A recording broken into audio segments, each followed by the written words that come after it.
공부해야죠. 예? 그래서 그 능력이라는 거는 평소에 공부하고 주경야독하면서 무엇이 진짜 선진화된 이런 그 정치고 행정인지에 대해서 공부 안 하면 모르거든요. 매일 뭐 그 시민들 만나서 상가집이나 왔다 갔다 하면서 막걸리나 먹으면 그거 뭐 남는 게 있겠습니까? 그 저는 그런 것 굉장히 중요하고 또 뭐 우리 시민들도 그런 부분들이 이제 정치인이 그걸 할 수 있도록 좀 내버려둬야죠. 불러가지고 안 오면 섭섭해하고. 김준호 공봉화 김진호 환동의 시사 토크쇼 펀치.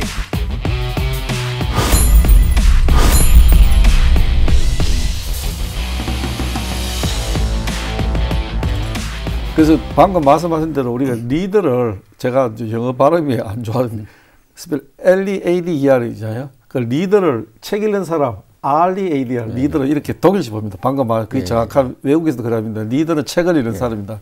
예. 리더 발음이 저는 그거 같는데 그렇게 L하고 R하고 그렇게 이야기를 하는데 저는 이제 솔직히 이야기하면 이제 대통령 선거, 국회의원 선거, 지방자치 선거 할 때 이제 보는 기준이 한데 대통령 선거는 좀 이기적한 건 딴 게 아니고 우리 지역에 얼마나 공약에 큰 거를 도움이 될까. 왜 이거는 우리 자신도 그렇고 우리 제자들 우리 이웃인 사람들이 우리 지역이 발전해서 얼마나 혜택을 볼까. 지역에 얼만큼 저분이 우리 지역에 말 혜택 주고 그런 걸 좀 공약을 받고요. 그러면서도 이제 저는 우리 공무원 똑같은 건데 인물을 봐서 저 사람의 철학이 뭐냐, 가치관이 뭐냐. 아무리 숨기려 해도 순간순간 이렇게 여러 곳에서 말하다 보면은 저 사람의 어떤 그 가치관, 철학이 표출대가 나올 수밖에 없거든요. 그렇죠. 캐치가 다 일반 사람들 될 겁니다. 그런 걸 보고 저거 찍었는데, 앞으로도 뭐 그렇게 이제 정치하는 것은 결국은 저 사람이 나한테 행복을 줄까, 삶의 변화를 줄까, 저 사람이 내 삶에 우리 지역에 어떤 변화를 줄까 그런 거 아닙니까? 그죠?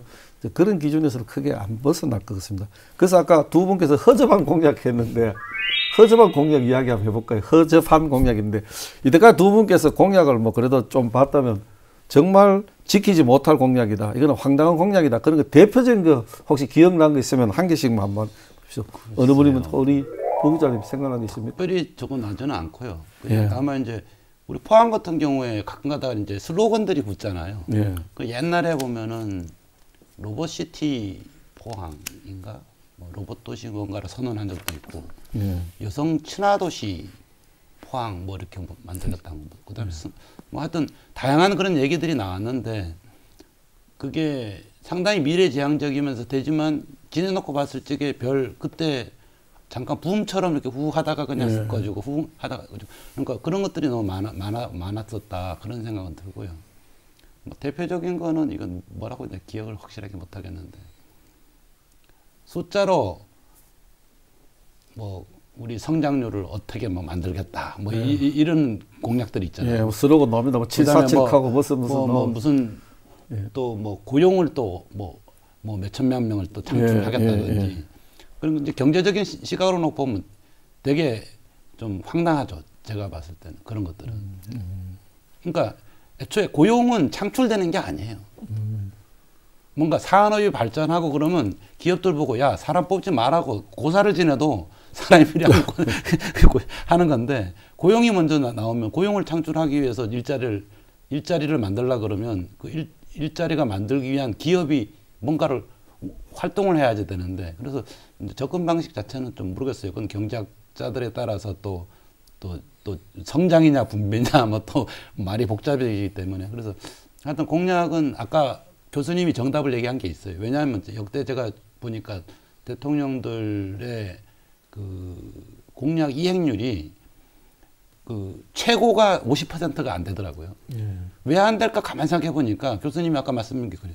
왜냐하면 대통령은 우리 지역에 뭔가 이득이 될까 하려다 보니까 적어도 시 단위까지는 아닐지 몰라도 광역자치단체 단위로는 다 그 사람들이 기대하게끔 하는 그런 얘기들을 해야 될 거 아닙니까? 그래야 표가 얻어질 거니까. 그러니까 그런 공약들이 많이 남발을 하다 보니까 당연히 이행률이 작을 수밖에 없고 지방 그 자치단체 같은 경우에는 이행률이 대통령 이행률보다는 훨씬 높아요. 높죠. 예, 그런 차이가 있는 것 같습니다. 공무원사님은 뭐 황당한 공약 혹시 기억나시죠? 저는 모든 공약이 황당하다고 생각합니다. 왜냐하면은 예. 50%가 어떤 공약을 해도 이행이 안 된다는 것은요. 아무것도 안 해도 30~40%는 이행되거든요. 그러니까 그 공약이라는 것 자체가 뭐 정치인 지 하나가 내가 이렇게 지금 옆에 있는 뭐 브레인이라고 모여가지고 저끼리 어떻게 해서 한번 해보겠다. 그 전부 거짓말이에요. 이제 그냥 사탕 발림 하는 거죠. 쉽게 얘기해서. 근데 이제 간혹 보면은 예. 정말 철학이 담긴 미래를 꿈꾸는 그런 예. 아까 내가 얘기한 노무현 대통령의 지방 분권에 관한 예. 그런 정책들은 정말 멀리 내다보는 거거든요. 그 실천돼야 되는데 뭐 우리 항상 얘기하잖아요. 대학교 내려보내줘. 공공기관 빨리 보내줘. 그런 문제들이 사실 있는데 근데 가장 제가 이런 공약은 절대로 해서 안 된다라는 거는 제가 어떤 공약이냐. 거대 공약이 있잖아요. 이게 전부 거짓말입니다. 왜냐. 특히 포항에 뭐 앞으로 뭐 시장님 또 하겠지만은 포항시장이 당선됐다 해서 자기 스스로 절대로 할 수 없는 걸 마치 하겠다라고 떠벌린 사람들이 되게 많아. 입후보한 사람 중에.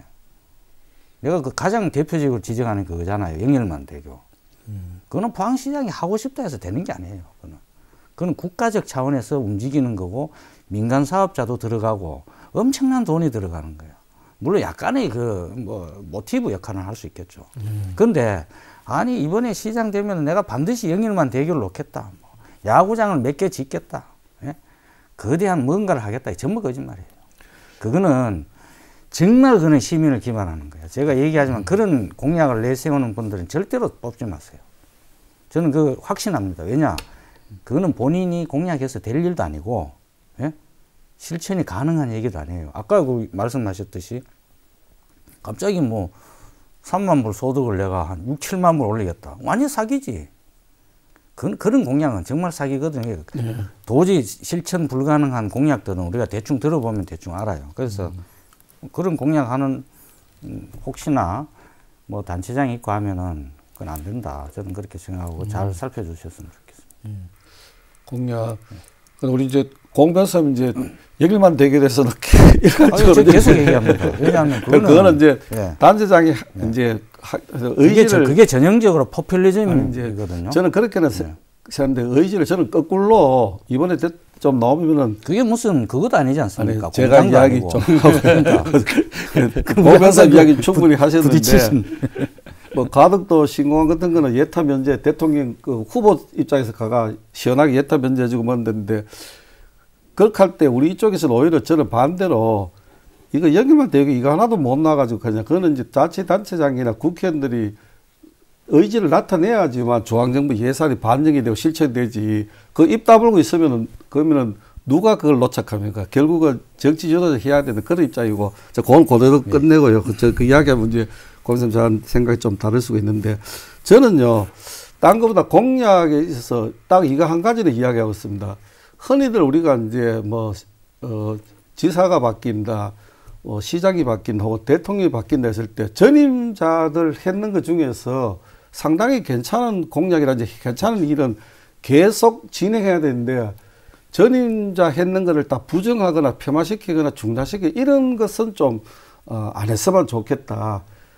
앞선 사람도 했는 중에 상당히 좋은 것도 있거든요. 그거는 계속 끌고 가야 되는데 그거마저 부정한다. 이거는 앞으로 우리가 조금 정치 문화에서 바꿔줬으면 좋겠다. 당에 관계없이 아까 우리 공 변호사님 노무현 대통령 좋아하는 이유도 그분은 지역을 위해서 했는 게 아니고 국가 대한민국의 장래를 보고 했는 바로 그 지방 분권주의권 그거는 대한민국의 미래를 보고 했거든요. 어떤 특정 지역을 보고 한 것이 아니고 그런 면에서는 국민의 상당수가 공감하고 존경하는 거죠. 그래서 공약에 있어서 좀 그런 부분은 좀 지양됐으면 하는 그런 바람입니다. 그렇다면은 이제 우리가 공약 얘기했는데 두 분께서 이제 근데 본인이 그러면은 내가 무슨 한번 나온다 아니면 뭐 참모다 했을 때 우리 지역에서 어떤 공약을 내세울 건지 한번 이야기해 봅시다. 우리 부국장님 어떤 공약? 실현 가능 지역 국회의원 아니면은 뭐든 관계없습니다. 대통령 제가 우리 지역을 위한 거. 지역 국회의원도 되고 뭐 지금 뭐 다 선거해야 되니까. 국회의원이든 시장이든 근데 아까 저 공변사님이 얘기한 거에 약간 찔리는데 실현 시장으로 할 수 있느냐 뭐 그런 이제 할 수 있을 거라고 판단이 아니면 노력을 열심히 하면은 할 수 있지 않을까 하는 것 중에 두 가지 정도는 얘기하고 싶어요. 하나는 이제 포항에 국립 역사박물관을 좀 만들었으면 좋겠다. 그래서 우리 지역에 많은 문화유적들도 많고 그런데 지금 정식 발굴되잖아요. 그러면은 포항에 안 남습니다. 왜냐하면 국립박물관이 없기 때문에. 뭐 경주로 가든 뭐 어디 영남대 무슨 어디 뭐 하면 그렇게 가니까 지역에 이제 앞으로 먹고 살 거는 점점 고령화되고 그러면 관광으로 먹고 살고 싶어도 이 지역의 대단한 역사 문화에 대해서 지역에 와가지고 여기 보존하지를 못하니까 그런 면에서 저는 역사박물관이 필요하다고 보고요. 두 번째는 지금 현재 광역지자체 단위로만 지역발전연구원이 있어요. 지역의 싱크탱크가. 그리고 상당히 그 지자체로부터 자금을 받기는 하지만 펀딩이 되기는 하지만 그 뭐 시장이든 그 도지사의 그 뭐라 그럴까 수족처럼 그 사람의 어떤 하부 역할은 그렇게는 세게 안 하거든요. 그러니까 순전하게 지역의 어떤 미래 발전 전략을 위해 가지고 그런 싱크탱크 역할을 합니다. 그러면은 이제 누가 시장에 되더라도 자기가 궁금하거나 아 진짜 내가 앞으로 어떤 식으로 이 도시가 발전해 갔으면 좋겠네 하는 거를 그 싱크탱크에서 해놓거든요. 포항엔 그게 없어요. 왜냐하면 기초자치단체이기 때문에. 그러면서 이제 포항의 어떤 미래발전 연구소나 미래전략연구소나 이런 것들이 좀 있으면 좋겠다. 그래서 지금 현재 시 자금이 들어가는 연구소가 아예 없는 건 아니거든요. 몇 군데 있어요. 몇 군데 있는데 그걸 다 통합해가지고 이제 어떤 포항의 미래를 책임질 어떤 그런 싱크탱크를 좀 하나 만들었으면 좋겠다. 딱 두 가지 정도 얘기하고 싶어요. 우리 공변선께서는 공약 내시면 아니 뭐, 자꾸 사람들 이러면 무슨 정치하려고 생각하나 저는 뭐 전혀 관심이 없다는 건 정체도 충분한 자질이 되는 관심이 없다는 걸 말씀드리는 바이고 일단은 뭐 먹거리 쪽인데 제가 전문가가 아니니까 그래서 아까 우리 예를 들어서 거대한 공약 이런 것은 아까 우리 박물관 말씀하셨잖아요. 저는 그런 것도 기본적으로 반대합니다. 대신에 아주 우리 수준에 맞게 뭐 조그맣게 큰 돈 안 들이고 그거를 유지 보수하는데도 큰 돈 안 들이고 관리하는데 그냥 시에서 뭐 재정이 크게 그렇게 많이 안 든다면은 그런 정도는 뭐 부담 없이 할 수 있는 정도면 관계없겠어요. 근데 그걸 뭐 삐까번쩍하게 거대하게 해서 손님 몇 명 오지도 않는데 저는 그런 식으로는 반대하고 차라리 그 돈 있으면은 공장을 짓든지 그리고 뭐 아까 뭐 똑같은 얘기입니다만은 그 뭐 엉뚱한 길 다리 엄청난데 그거 공장 지으라 이거예요. 차라리 저는 그런 얘기고 물론 그 먹거리라는 거는 뭐 누구나 다 공약하겠죠. 근데 그 이외에 특별한 것은 요즘 그 저 대통령 그 양반들이 공약 내는 것 중에 내가 하나 마음에 드는 게 하나 있어요. 소확행 관련 공약. 소확행. 그걸 비판하는 사람도 되게 많아.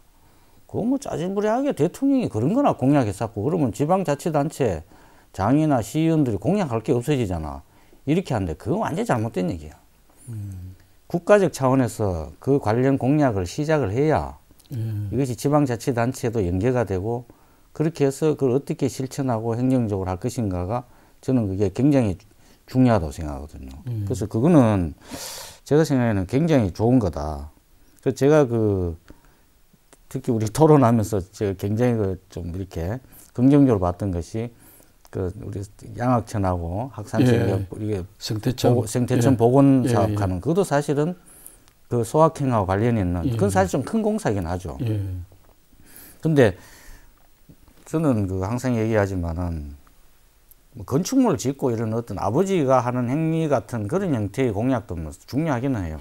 근데 집안에서 이렇게 엄마들이 수행하는 가정주부가 수행하는 형태의 그런 공약들을 이제는 뭐 좀 더 해야 된다. 저는 그런 생각이 듭니다. 그래서 상하수도 부분에 대해서 그게 제대로 정비를 해서 혹시나 더러운 물이 안 오는지 그리고 시골도 지금 하수 관거 공사 이런 것도 할 때 많거든요. 그런 건 사실은 어떤 의미에서는 단체장이나 이런 사람 입장에서는 뭐 별로 그 표하고 뭐 뭔가 하나 삐까번쩍하게 하고 싶은데 그런 거, 그 도로 울퉁불퉁한 거 이런 거, 그 다음에 뭐 여러 가지 많죠. 저는 그런 것들에 대해서 간판 정리라든지 도시 미관, 뭐 그런 것들, 그리고 또 예술가들이 좀 이렇게 좀 잘 이렇게 예술 활동을 할 수 있는 공간을 마련해 준다든지 뭐 이런 작지만은 정말 우리가 나섰을 때 막상 부딪히는 그런 부분에 대해서 좀 디테일한 공약을 많이 하는 분들이 나오면은 저는 적극 그분들 좀 이렇게 밀어주고 싶고 그런 생각도 듭니다. 네. 저도 이제 이 부분 우리 공부에서 막 일맥상통하는데 거대한 공약 말고 돈 별로 안 들고 하시는 것 중에 이제 저는 이제 우리 그 지방 도시도 이제 소멸하잖아요. 인구도 줄어들고 젊은이들 일자리가 없고 이래가지고 그래서 저는 이제 명문가를 많이 만들어주고 싶다. 우리가 이제 역사에서 흔히 세도가를 명문가로 알고 있는데 물론 세도가가 명문가인 게도 있지만 세도가가 곧 명문가는 아니거든요. 제가 가는 명문가는 이런 명문가입니다. 가령은 이제 포항에도 이 3대 명문가를 어떤 명문가냐 뭐 예를 들면 뭐 자동차 판매 명문가, 구두 수습 명문가, 뭐 가매기 명문가, 뭐 많죠. 엔지니어 명문가, 뭐 교육 집안 3대면 교육 명문가, 변호사 이제 아들까지 하고 이러면은 뭐 변호사 명문가 이렇게 그러면은 외부사 보면은 여기 나보면은 야 포항에는 온통 명문가들 부이네. 빵집 명문가 그 큰 돈 안 들이고 그래서 이 시민들한테 동기부 자부심도 생기고 자기 업에 대해서 더욱더 철저하게 되고 그래서 좀 젊은이들도 가업을 이어받고 여기서 좀 결혼도 애도 선순환이 되고 일자 창출되고 그래서 우리 저 강소기업 뭐 간판 달아주듯이 이제 병무청에서 하는 일이와 병력 명문가 있죠. 그죠? 이제 3대 군대가 이제 그런 식으로 우리 지역에서 뭐 같은 업을 이렇게 3대 정도 하는 사람 뭐 조금 더 확대가 키워줘가지고 나가면은 온통 이 집은 무슨 슈퍼 명문가 뭐 구멍가게부터 해가지고 있다. 이제 그런 것을 우리 소소한 공약이지만 좀 해가 시 전체가 좀 이렇게 자기들이 하는 일에 자부심을 가지고 좀 또 여러 가지 그 파급 효과가 크도록 그런 공약을 하나 내서는 좋겠습니다. 좀 황당합니까? 참신합니다. 그래서 우리 이제 이 공약 이야기도 했고 이런데 그러면은 우리 포항을 이제 지역을 대통령에서 나도 지역을 좁혀서 그러면은 포항의 지도자는 아까 두 분도 잠깐 얘기했는데 어떤 지도자가 어떤 사람이 되었으면 좋겠느냐. 즉 포항의 지도자는 어떤 자질과 덕목을 갖춰야 되겠느냐. 이런 사람이 됐으면 좋겠다는 것을 간략하게 한번 이야기해 봅시다. 뭐 부자 먼저 하실래요? 네. 저는 뭐 어쨌거나 지금까지 우리가 얘기한 그런 리더든 무슨 자질이든 이런 건 다 동일하게 갖췄다고 치고 예. 그러면 이제 조건부로 이 두 가지 조건은 갖춘 사람이었으면 좋겠다. 예. 하나는 현재 포항에서 계속 그동안 살아오고 있어가지고 포항이 어떻다라는 걸 체감하고 있는 사람이었으면 좋겠다. 그다음에 두 번째는 과거의 대통령들도 그렇고 막 그렇게 막 투쟁만 하다가 느닷없이 최고의 어떤 리더 자리에 있어가지고 하면은 행정이고 뭐고 이렇게 제대로 잘 안 되거든요.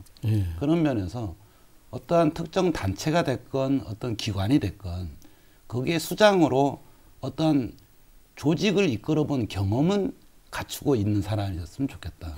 딱 두 가지 정도는 좀 뭐라 그래 조건이라 그럴까요?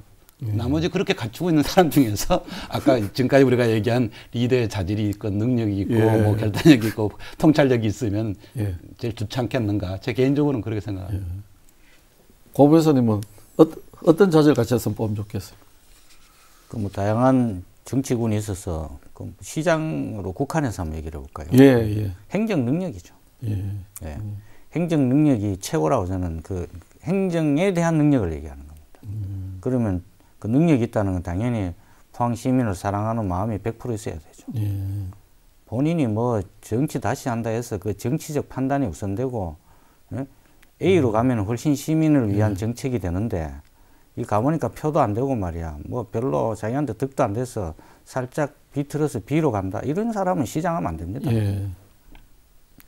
정말 시민을 사랑하는 것은 자기 자신의 그 이익을 희생할 줄 알아야 되고요. 저는 그런 분이 시장이 돼야 된다고 생각하고 그 경제학에도 제도학파라고 있어요. 레버레닝가 하는 사람, 오래된 사람이죠.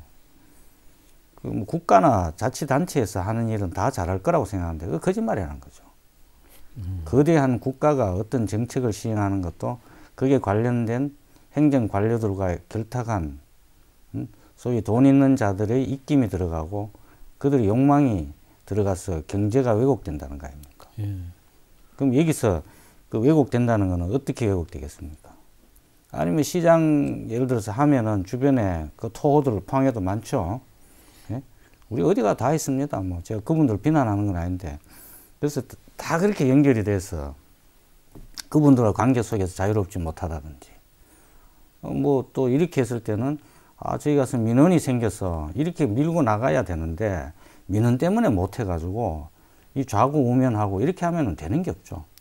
그래서 물론 모든 정책이라는 게 가다 보면은 안 될 때도 있고 잘못될 때도 있습니다. 그런데 거기에는 기본적인 시민을 위하겠다는 생각과 내가 행정적 능력이 나는 그래 이렇게 가는 게 좋아라고 판단했을 때는 그렇게 가는 것이 시민을 위해서 가장 좋다라는 기준으로 가야 되는 거지 거기서 뭐 이것저것 따져가지고 하는 그런 사람은 시장이 저는 안 됐으면 좋겠어요. 그 우리가 그런 사람을 잘 골라서 뽑아야 된다 이렇게 생각합니다.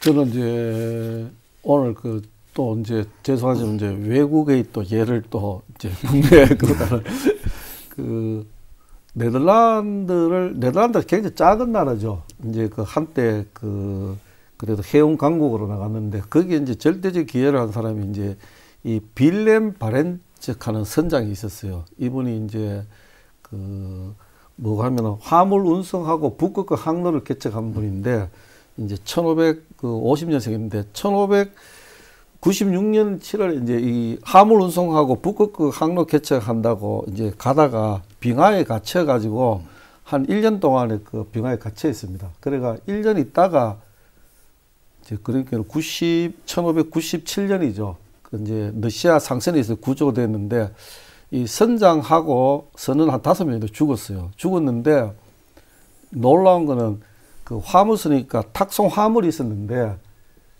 그 화물에는 손을 한 개도 안 댔어요.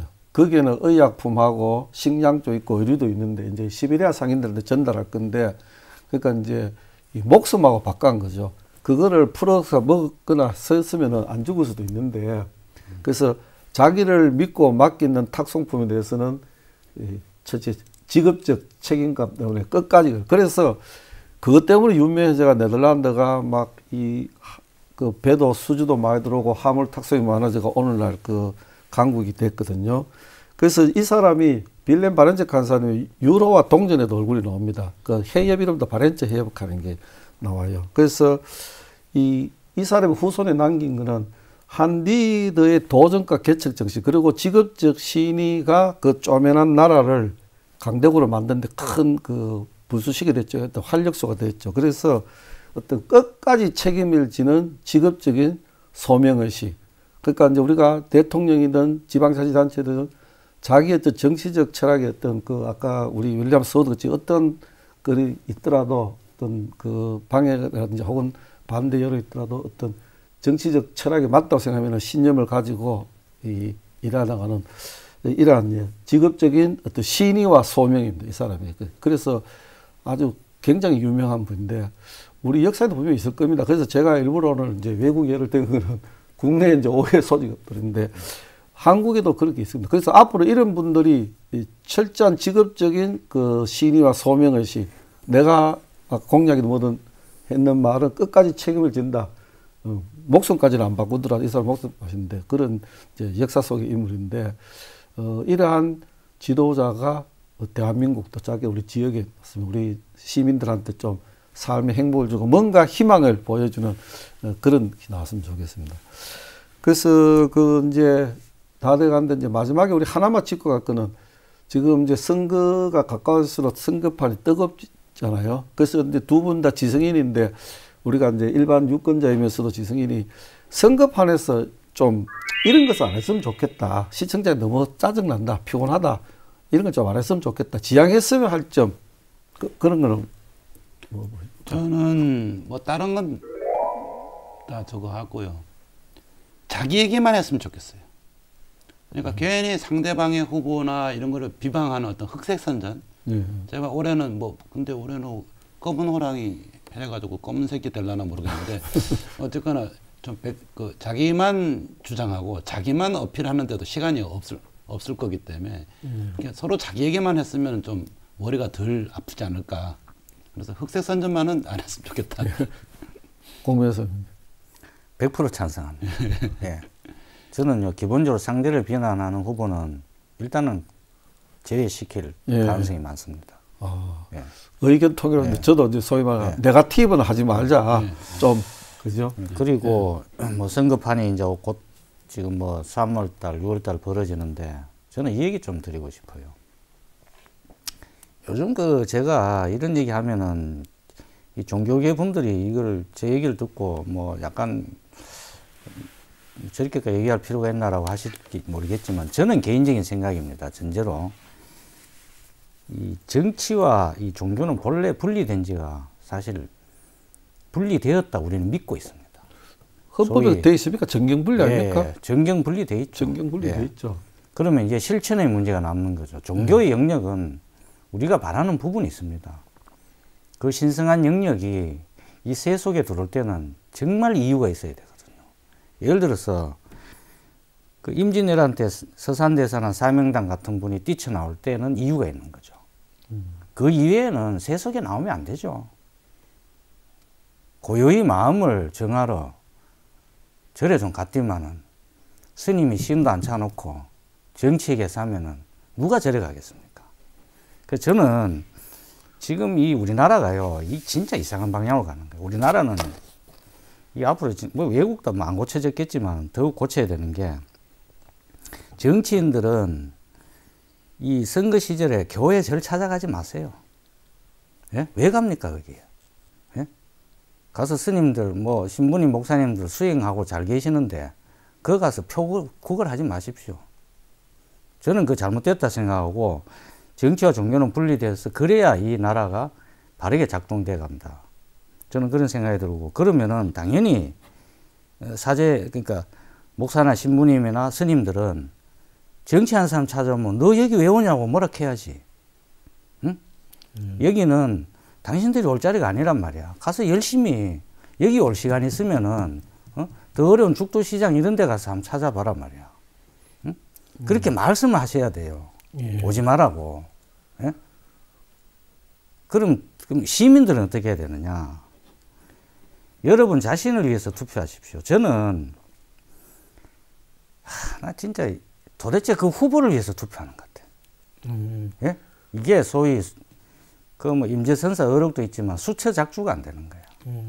자기가 주인공이 돼서 나에게 유리한 것이 어떤 것인지를 판단해서 투표를 하면요. 그게 국가를 위한 거고 저는 포항시를 위한 투표라고 생각합니다.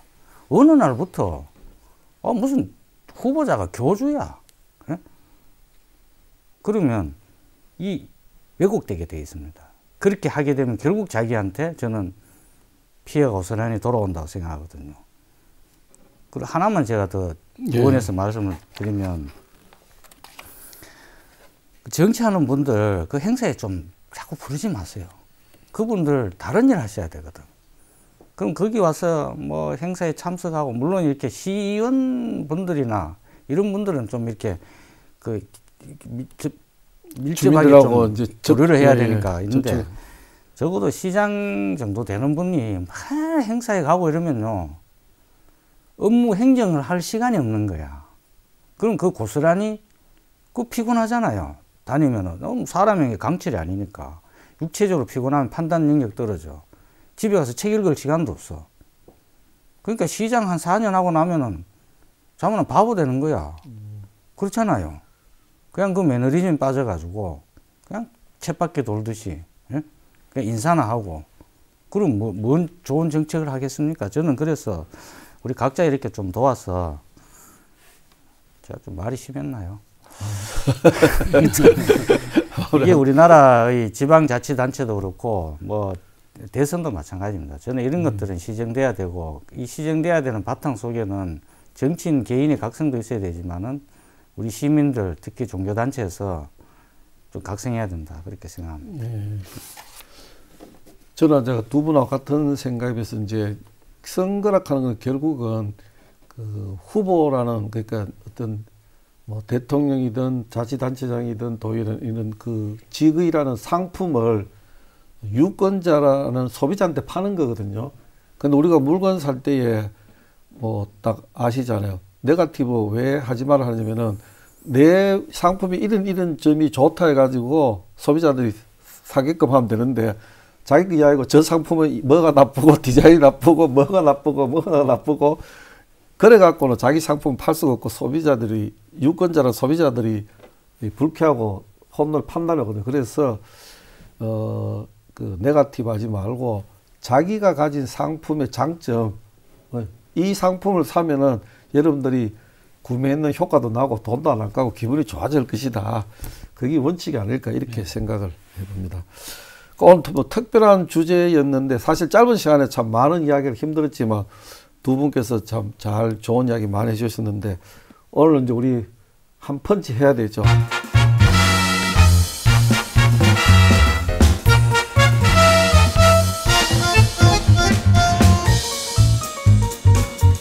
올해 뭐 선거가 뭐 여러 선거가 있는데 결국은 그 선거의 결과는 내 자신, 내 자식 그리고 우리의 미래에 모두 영향을 미치는 거거든요. 그래서 그런 면에서 정신 단디 차리고 후보자들을 최대한 검증하고 투표하자.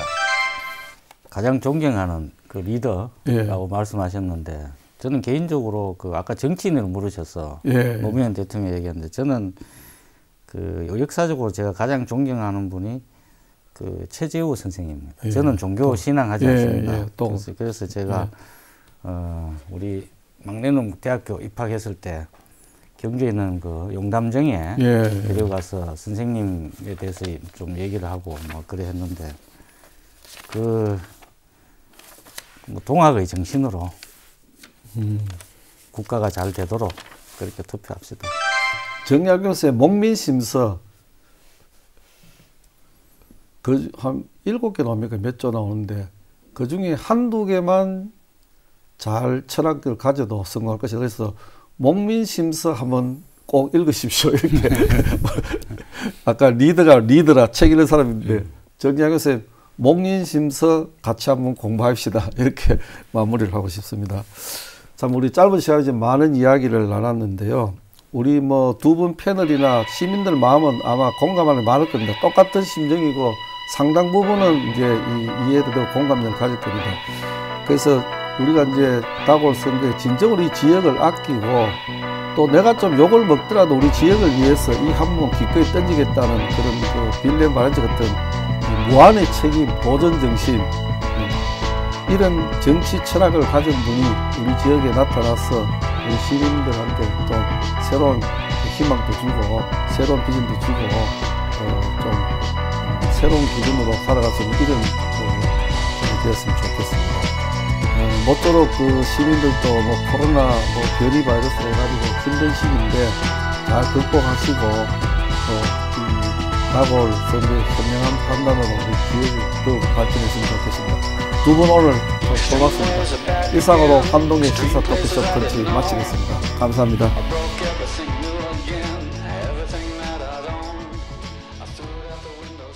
지역의 현안을 아주 날카롭게 때로는 또 유머스럽게 때로는 애정을 가지고 이 환동의 시사 토크쇼를 진행하는데요.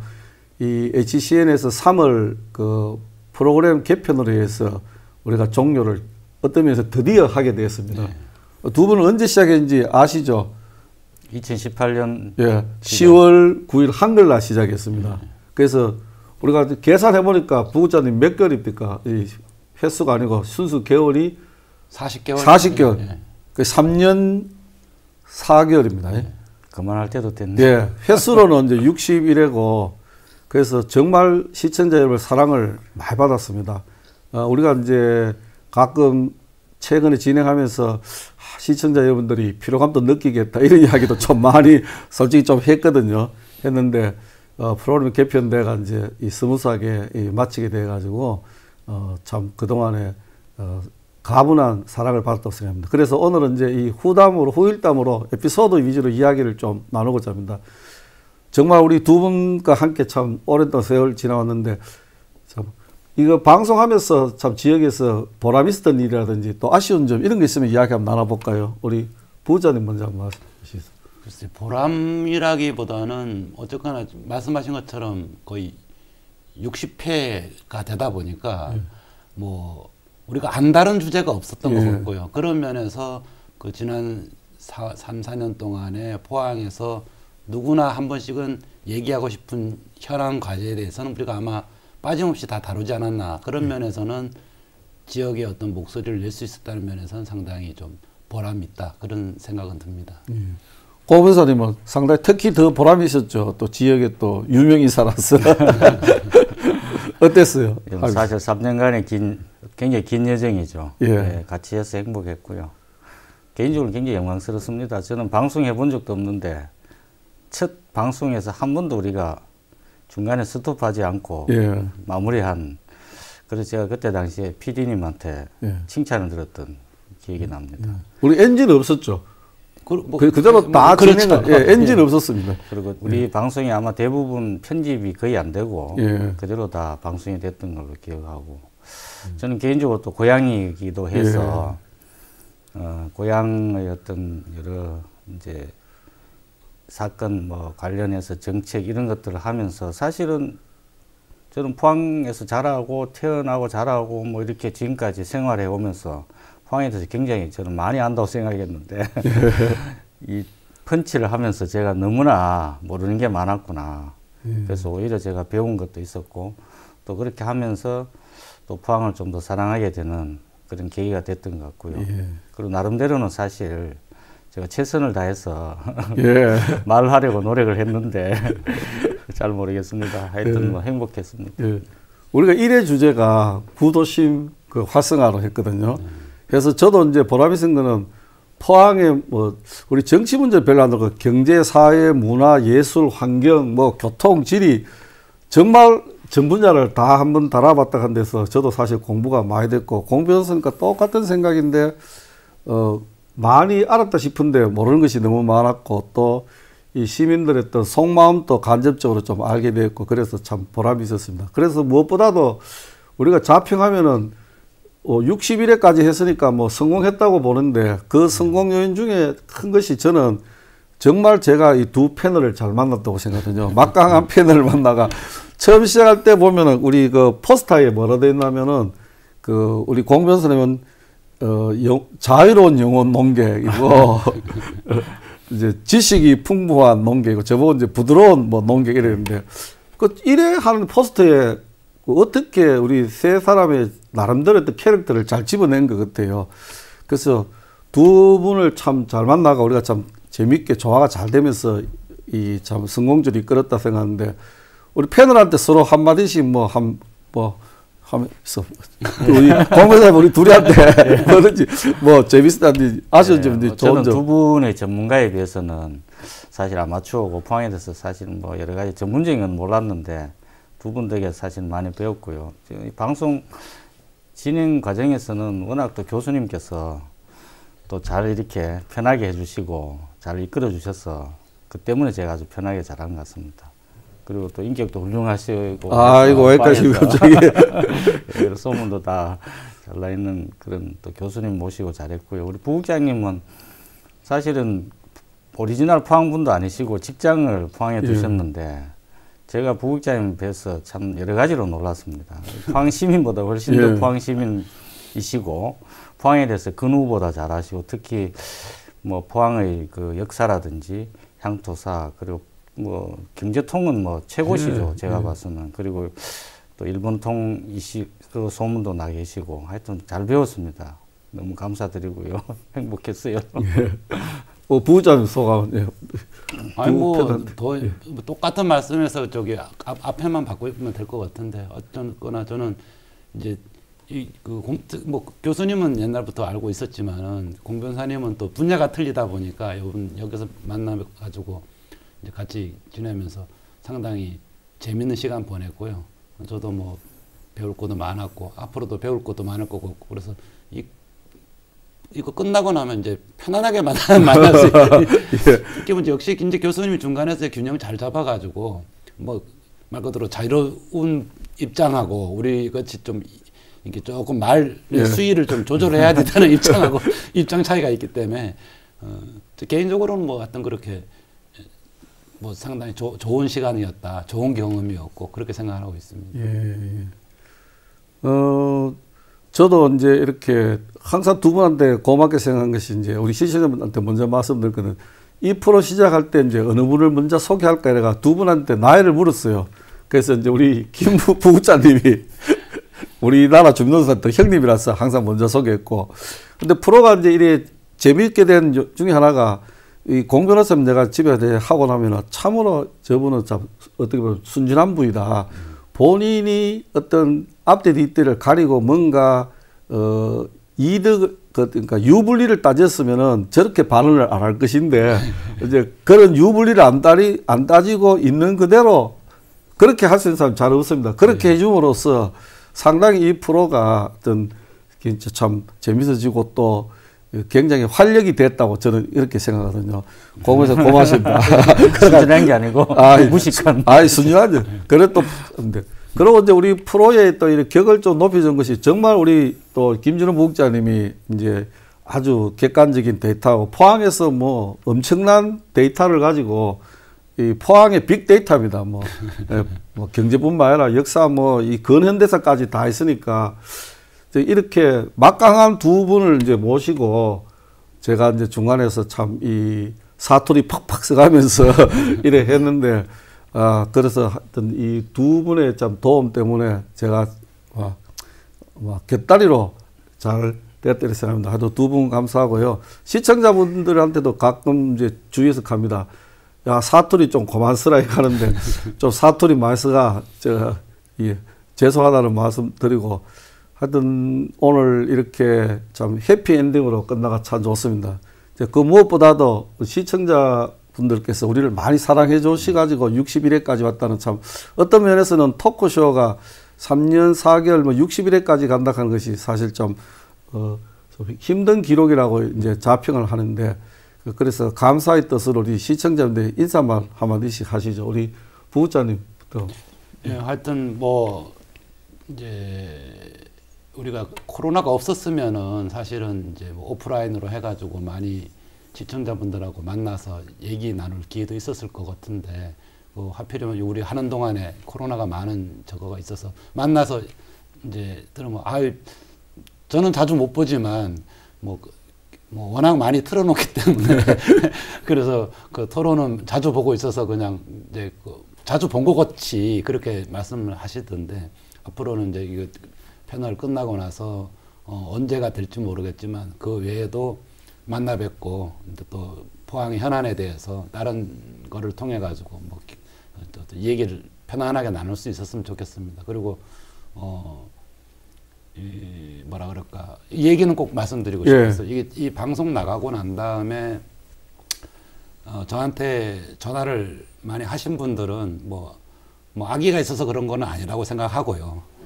제 개인적으로는 올해가 이제 정년 은퇴이기 때문에 아직까지는 공직에 있기 때문에 제가 얘기할 수 있는 어떤 발언의 수위가 아니면 또 구체적인 어떤 얘기를 미처 많이 제 의지하고 상관없이 못 들었기 때문에 이제 그 시청자들 마음에 이렇게 시원하게 와닿는 그런 얘기를 뭐 마구 못했다는 거 그것 때문에 그랬다는 걸 조금 말씀드립니다. 사이다 발언을 공부회사님 비해서 사이다 발언을 앞으로도 이제 뭐 또 아까 뭐 포항 사람 아니라 그랬지만 제가 항상 주장하지만은 포항에 있으면 포항 시민입니다. 그리고 제가 은퇴한 이후에도 계속 포항에 남아 있을 거기 때문에 앞으로도 시청자분들하고 이제 계속 만날 기회가 또 있을 거라고 생각합니다. 그동안 감사했습니다. 우리 공무원사님도 사랑해주신 시청자분들께 인사만 하여튼 사랑해 주셔서 감사드리고요. 사실 욕심이 끝이 없는 것이 하다 보니까 제가 두 분보다 더 많이 알아야 되겠다는 또 생각도 한번 들고 해서 공부를 더 열심히 해야 되나 이러다가 변호사 지장 생기는 거 아닌가 이런 생각도 했습니다. 제가 그동안 뭐 자유로운 영혼이다 이런 약간 저한테 주어진 닉네임답게 사실 피디님도 저한테 좀 그렇게 요구를 하셨죠. 좀 세게 얘기해달라. 우리 두 사람의 한계를 알거든요. 그래서 뭐 제 나름대로는 좀 이렇게 자유롭게 좀 발언하려고 사실 노력을 좀 했습니다. 그래서 정치하시는 분이나 공무원 분들한테 좀 쓴소리를 제가 좀 많이 합니다. 그런데 하여튼 좀 마음에 걸리셨다면은 지금 좀 죄송하게 생각하고요. 다 포항 시민을 위한 그런 우리 각자의 어떤 공통된 마음 속에서 나온 얘기가 아닌가 싶습니다. 하여튼 건강하시고 복 많이 받으십시오. 예. 저도 뭐 우리 두 분과 똑같은 생각이고요. 저는 이제 이래 가까이서 보니까 정말 우리 저 공봉학 변호사님이나 김진호 부국장님만큼 우리 포항 지역사회를 사랑하는 분이 없는 것 같아요. 애정이 있는 이야기를 많이 했고, 저도 늘 하면서도 아유 내가 뭐를 많이 한다고 이 나아가 이렇게 주절되나 이런 생각도 가끔 하거든요. 그래서 이제 방송할 때마다 나름대로 이제 자료를 좀 찾아보고 하는 거 공부도 됐는데 어쨌든 시청자 여러분 눈높이에 맞은지는 모르겠습니다. 어떤 우리 세 사람이 그래도 나름대로 노력해서 이 포항의 참 구석구석 현안을 나름대로 알아봤는데 막 시청자분들이 혹시 우리들 발언에 조금 상처받은 게 있으면은 다 양해해 주시고 너그럽게 봐주시고 또 포항 발전을 위해서 우리 세 사람은 프로는 끝나도 항상 서로 네트워크가 돼 있고 또 늘 관심을 가질 겁니다. 지금까지 사랑해 주셔서 진심으로 감사드립니다. 우리 새끼 같이 인사하죠. 네. 시청자 여러분 고맙습니다. 예.